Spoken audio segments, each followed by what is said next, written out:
Olá, meus caros, sejam bem-vindos a mais um vídeo. E no vídeo de hoje eu quero responder a um ataque que a história do Brasil recebe continuamente, todos os dias, todos os anos, nas escolas, na mídia, enfim.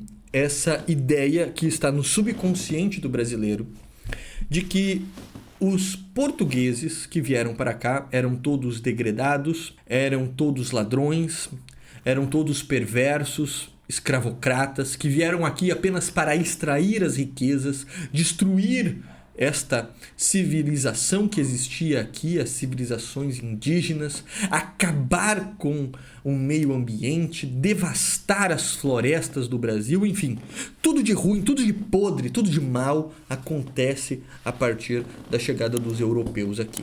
Essa tese, ela tem uma origem e ela tem um objetivo, e a gente precisa entender isso. A primeira coisa é que se você acredita nisso, você precisa abandonar esse canal. Ou ficar aqui pra aprender de verdade. Porque não dá pra crer nisso aí, gente. Isso aí é uma das maiores idiotices, uma das maiores besteiras. Dizer que o povo veio para o Brasil apenas para explorar e destruir. Mas antes de eu explicar isso, eu quero trazer uma reflexão para vocês a partir de uma série. E eu indico muito que vocês assistem a esta série. Vejam que eu não só indico livros aqui, ó. Tô indicando, já indiquei filme, tô indicando séries também para vocês, séries boas de conteúdo. Há uma série na Amazon Prime chamada O Homem do Castelo Alto. Essa série, ela é muito interessante porque ela interpreta um mundo pós-Segunda Guerra, porém com a vitória do eixo, ou seja, quem vence é a Alemanha, a Itália e o Japão. Os aliados, Estados Unidos, França, Inglaterra, eles foram derrotados e o mundo foi dominado pelo eixo, não pelos Estados Unidos e nem pela União Soviética. Então, a Rússia foi destruída pelo exército de Hitler, a Europa foi toda dominada pelo Hitler, a África foi toda dominada pela pela Itália, todo o Pacífico, a China, toda aquela região foi dominada pelo Japão, e a América foi dominada também pelos nazistas. E o que acontece?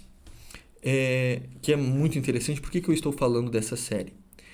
Os filhos dos soldados que lutaram contra os nazistas e sobreviveram, os filhos deles, eles vão para as escolas nazistas. E nas escolas nazistas, eles acabam se tornando jovens da juventude hitlerista.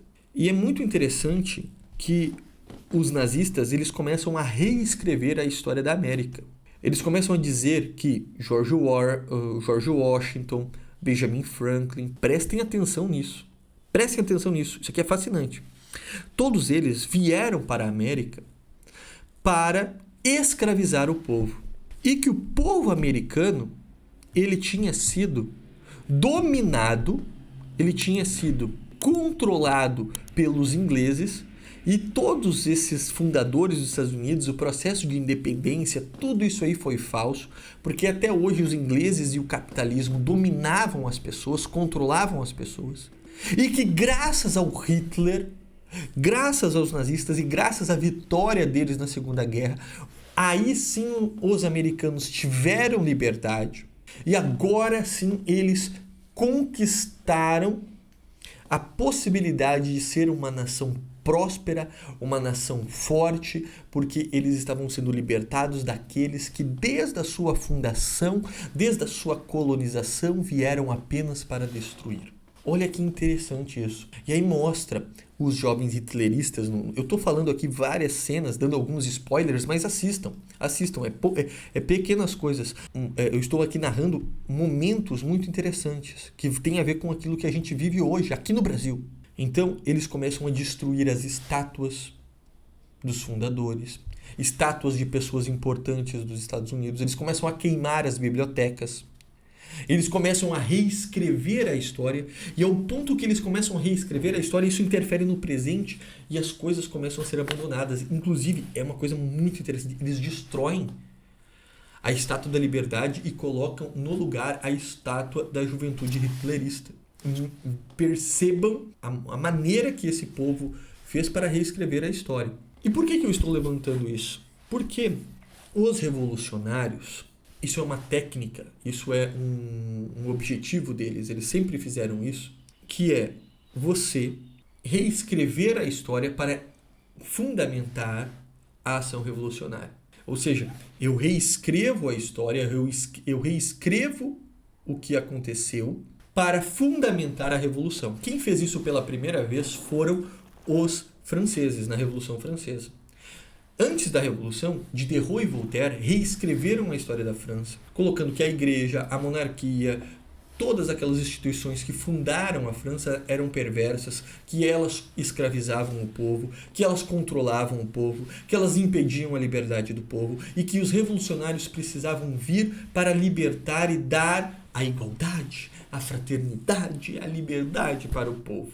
Essa besteira da Revolução Francesa, essa visão progressista histórica, ela atingiu a França e fundamentou todo o movimento da Revolução Francesa, que inicia a partir da queda da Bastilha, que não era apenas uma prisão, naquela prisão haviam presos políticos. Mentira, eram as piores pessoas que estavam presas lá na Bastilha, mas principalmente ela era um armazém de armas.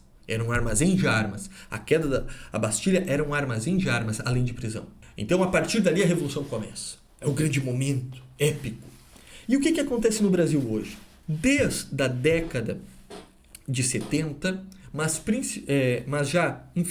desde a década da República, desde o início da República, desde o início do século XX, mas principalmente a partir da década de 70, onde nós temos uma historiografia marxista tomando todas as instituições de ensino, tomando as universidades, a produção histórica, a produção historiográfica, as pesquisas, dominando a escrita dos livros didáticos, dominando a base nacional curricular comum, todos os parâmetros curriculares.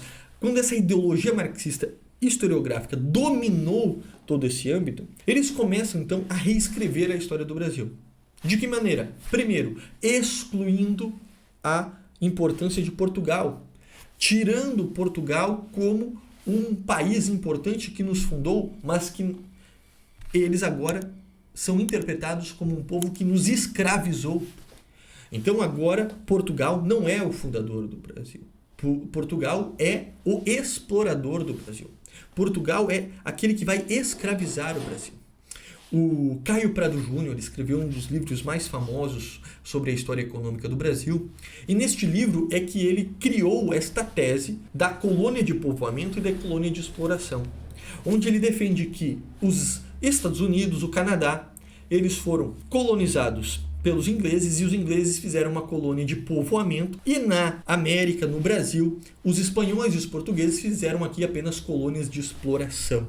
Isso é uma grande falácia, uma grande mentira, porque as colônias de Portugal e de Espanha foram colônias de povoamento. Inclusive, o Brasil foi dividido em capitanias hereditárias, né, em uma hierarquia, um sistema medieval de vassalagem, para que o território fosse povoado. Como assim não teve povoamento? E como assim não teve exploração nos Estados Unidos? A guerra da independência americana foi uma guerra por conta dos altos impostos e da exploração que a Inglaterra fazia com o povo. Então, peraí, toda esta visão ideológica de reinterpretação da história criou um senso comum hoje no brasileiro de que nós fomos formados por pessoas perversas, que os nossos antepassados, o seu pentavô, o seu ex-avô, ele era um desgraçado. É isso que esses caras dizem, que os seus antepassados que vieram para cá, ou até mesmo mais próximos aqui, como por exemplo o meu trisavô que veio da Itália.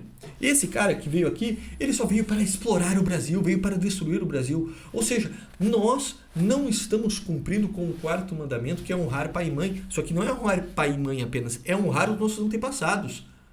Então os nossos antepassados vieram aqui só para destruir, para dominar, para pegar? Não, eles vieram aqui na busca de melhores condições de vida, na busca de viver em um país onde eles pudessem ter a possibilidade de crescer, de se desenvolver, porque lá na Europa não tinha como. Nós precisamos extirpar de nós estas ideias e principalmente proteger os nossos filhos dessas teses. Nós estamos agora prestes ao 7 de setembro e toda a história do Brasil monárquica, ela é entendida por estes marxistas como um período terrível, quando na verdade foi um período áureo do nosso país.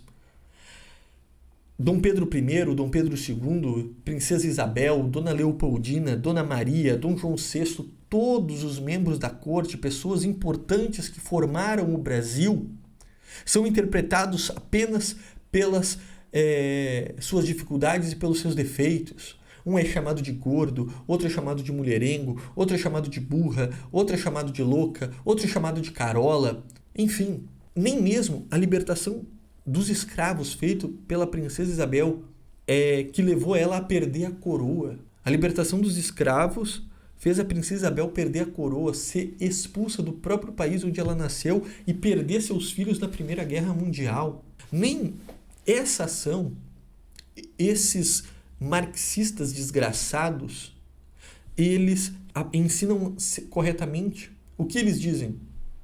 Eles dizem que o povo foi liberto, o povo negro foi liberto por causa da interferência da Inglaterra, que a monarquia nunca quis libertar os escravos. Veja que ignorância. Se isso fosse verdade, por que a princesa Isabel libertaria os escravos? Ela iria perder a coroa, ia perder tudo por causa dos escravos? Não, se fosse só por uma pressão da Inglaterra. Então percebam que essas teses, meus caros, essas teses elas estão erradas. Essas teses elas estão incorretas.